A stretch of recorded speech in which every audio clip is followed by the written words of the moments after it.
도반님들 반갑습니다.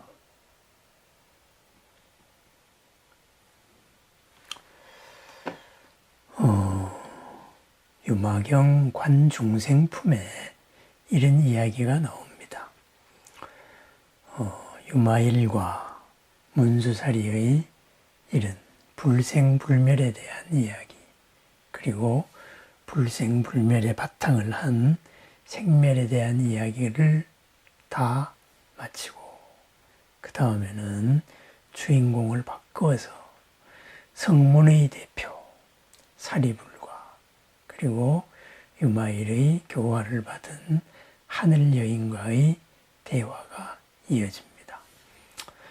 이 하늘 여인이 온갖 꽃을 이제 대중에게 뿌리니까 이 대중들이 모두 다 그 아름다운 꽃을 받았는데 유독 사리불이 몸에 붙은 꽃잎만 떨어지지 않았습니다. 그래서 떼내려고 하니까 그것을 왜 떼내려고 하느냐, 여기에서 시작되는 여러 가지 문답입니다. 그 문답 가운데 그 문답의 내용은 고정관념, 집착을 떼어내라, 내려라 이런 말이죠. 집착을 내리면은 집착에 가려져 있었던 새로움이 보인다. 그 새로움이 바로 불생불멸이고 그 새로움의 변화 과정이 바로 생멸의 우리들의 모습이다. 이런 말입니다. 여기에 여러 가지 문답 가운데 사리불이 천녀에게 묻습니다. 그대는 이곳에서 죽으면은 어디에 가서 태어날 것입니까? 이렇게 묻자 천녀가 말합니다. 부처님께서 화신으로 태어난 곳에 저도 같이 태어날 것입니다. 사리불이 부처님께서 화신으로 태어나는 것은 죽어서 태어나는 것이 아니지요.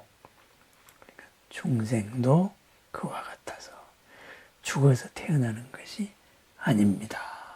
이렇게 이야기합니다. 이것이 우리 대승불교에서 말하는 생사관의 대표하는 이런 문답 가운데 하나입니다. 우리는 흔히 이곳에서 죽어서 다른 곳에 태어난다고 생각을 합니다. 그것도 맞습니다. 그렇게 보면은 그렇게 맞습니다.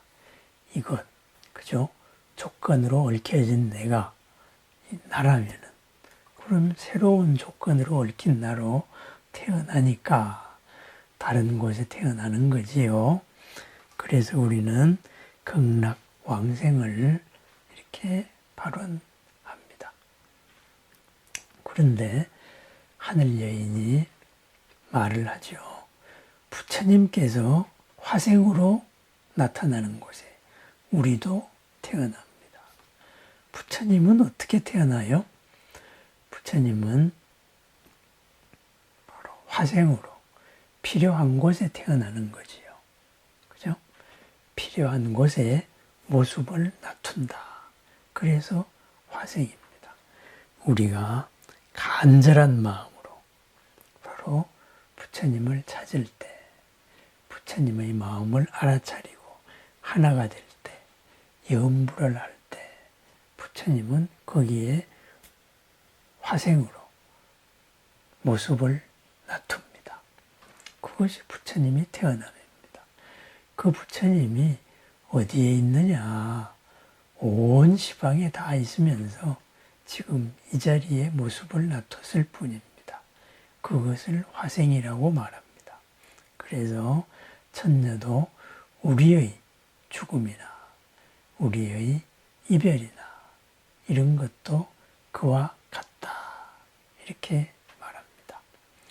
바다와 같이 온 삼계에, 온 법계에 편만하고 있는 본래의 내가 업의 흐름으로 하나의 파도로, 물결로 여기서 모습을 드러냈다가 다시 새로운 모습을 드러내는 것, 그것을 우리는 생사라고 말한다. 이곳에서 죽어서 저쪽에 태어나는 것이라고 말한다. 그런데 본래는 우리는 죽을 것이 없다 이 말이죠. 불생불멸입니다. 바뀌어서 태어나는 겁니다.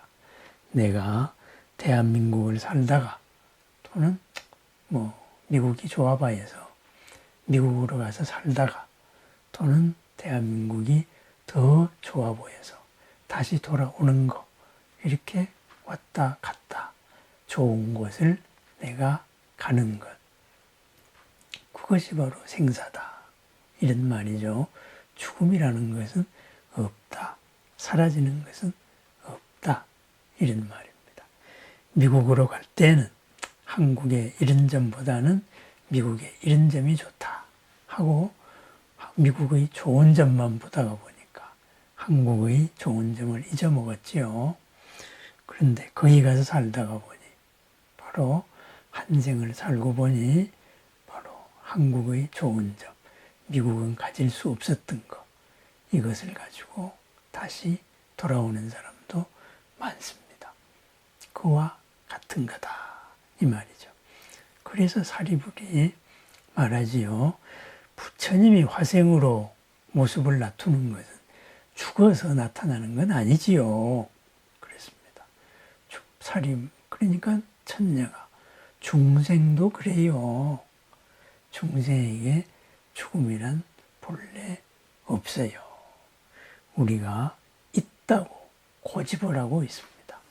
그러한 고집을 하고 있기 때문에 아름다움을 아름다움으로 드러낸 하늘꽃을, 꽃비를 내렸을 때 그런 집착이 없는 사람은 꽃잎이 옷에 닿았다가 인연 따라 자연하게 떨어졌지만 사리불의 몸에 붙은 꽃잎은 안 떨어졌던 거예요.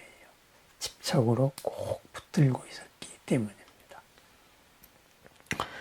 우리가 이런 저런 이별의 사연을 맞이하여서 너무나 애틋하고 너무나 슬프고 그러다가 보니 바로 나의 감정대로 생각을 합니다. 어머님의 입장에서 보면은 집 떠난 자녀들이 항상 안타깝기만 합니다. 집 나서면 고생이라는데 지금은 어떤 힘든 삶을 살고 있을까? 어떻게 밥이나 제대로 먹고 있나? 온통 그렇게 생각합니다. 그런데 집 나간 그 자녀들, 아들, 딸들은 어떻게 살지요? 새끼밥 잘 먹으면서 당당하게 사회의 일원으로 제 모습을, 제 능력을 다 발현하면서 삽니다. 고생을 하는 게 아니고 때로는 후배들 야단도 치고 때로는 계획한 것이 세상을 놀라기도 하고 그랬습니다. 조금 더 멀리 가도 마찬가지입니다. 한국을 떠나서 지금 세계 국경을 넘어서 진출하고 있는 사람들이 얼마나 많습니까? 그 사람들이 다 걱정을 하듯이 안 보이니까 걱정이다. 힘들 것이다. 이렇게 생각하는 어머님 마음. 바로 사랑의 마음이기는 하지요. 그렇지만 있는 그대로는 그렇지가 않습니다. 마찬가지입니다. 우리들의 생사도 나의 모든 업이 그리고 나의 본래 바탕이 새로운 세상에 새롭게 드러나서 거기에서 또 최선을 다하고 열심히 잘 살고 있습니다. 그런데 우리가 나의 감정에 지나치게 매몰되어서 돌아가신 분은 어둠 속을 헤맬 것이다. 그렇게 생각을 해요. 그죠? 어둠에서 고생을 할 것이다. 고생을 하면 밥이나 먹고 사나. 이렇게 생각을 하죠. 특히 요즘에는 서양 풍속이 들어와서 상복을 좀 멋있게 보인다고 까만 옷을 입다가 보니까 저승은 어두운 세상이다. 명부다 이렇게 생각을 하죠. 그렇지 않습니다. 우리는 본래 소복을 입었죠. 밝은 옷, 빛의 옷을 입었습니다. 흰 옷이죠. 왜 그러냐? 우리는 흰 광명의 세상으로 돌아갔기 때문입니다. 그래서 우리는 죽었다고 안 하고 돌아가셨다 이렇게 이야기하죠. 빛의 세상으로 간 거죠. 거기서 다시 새로운 빛을 펼쳐내고 있다. 이것이 본래 우리 생사관이었습니다. 그것이 뭐냐? 부처님께서 인연 따라 몸을 놔두듯이 우리 또한 그렇게 몸을 놔둔다. 그렇다면은 그러한 것을 어머님이나 아버님이나 아니면은 사랑하는 님이나 가신님들을 위해서 우리가 어떻게 해야 될까요? 그 빛의 세상에서 낮춘 빛이 업장을 열고 더욱더 빛나기를 바라는 그런 마음 하나면 됩니다. 그런데 그것을 나의 생각 그대로 어둠 속을 헤맬 것이다. 밥도 못 먹고 있을 것이다. 고생하고 있을 것이다. 이렇게만 생각한다면 바로 그 어떻게 되겠어요? 가신님의 입장에서는, 연결되어 있는 입장에서는 그쪽에서 우리를 걱정할 방법밖에 없습니다. 이러한 거꾸로 된 생각에 우리가 꼭 매달려 있다가 보니까 보살들의, 부처님들의 지극하신 원력이 드러나는 거지요. 그래서 지극한 그 원력으로 이루어진 세상, 바로 아미타 극락세계 정토입니다.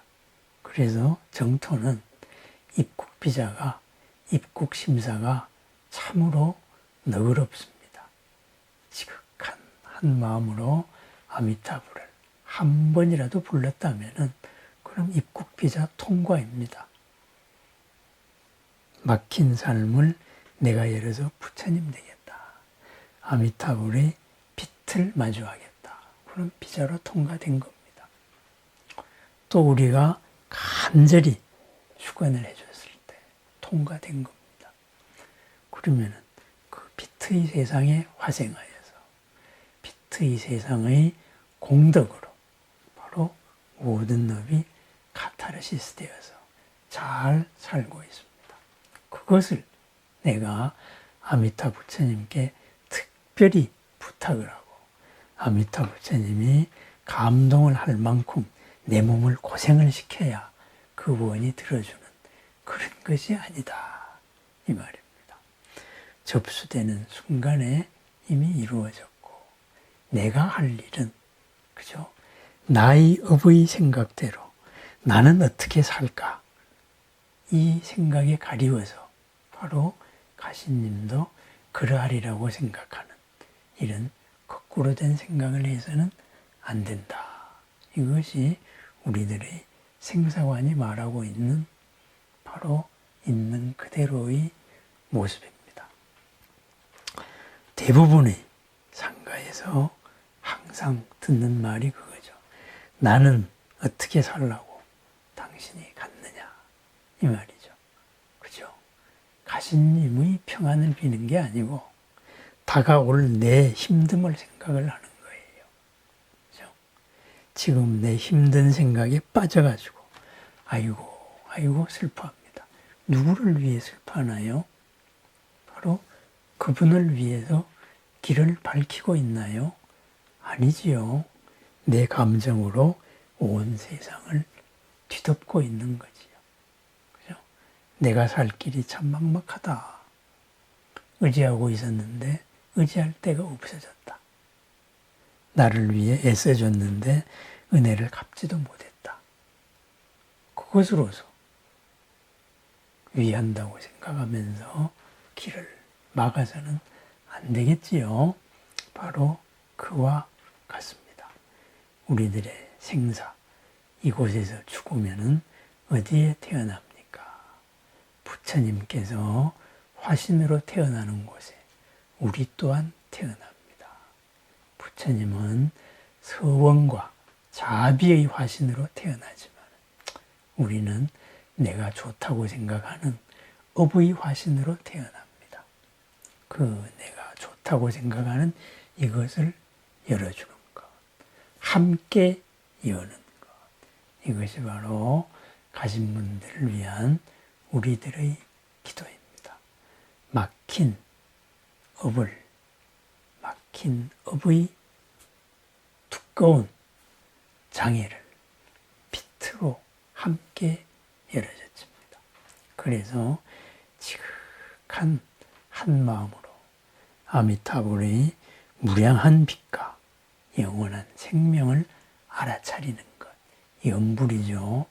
그것이 바로 수행입니다. 그것이 깨달음입니다. 참선을 해서 깨달아서 어떻게 도를 얻어서 이렇게 해주겠다. 그것은 뭔가에 좀 바뀐 생각이기도 하고 순서가 어긋난 것이기도 합니다.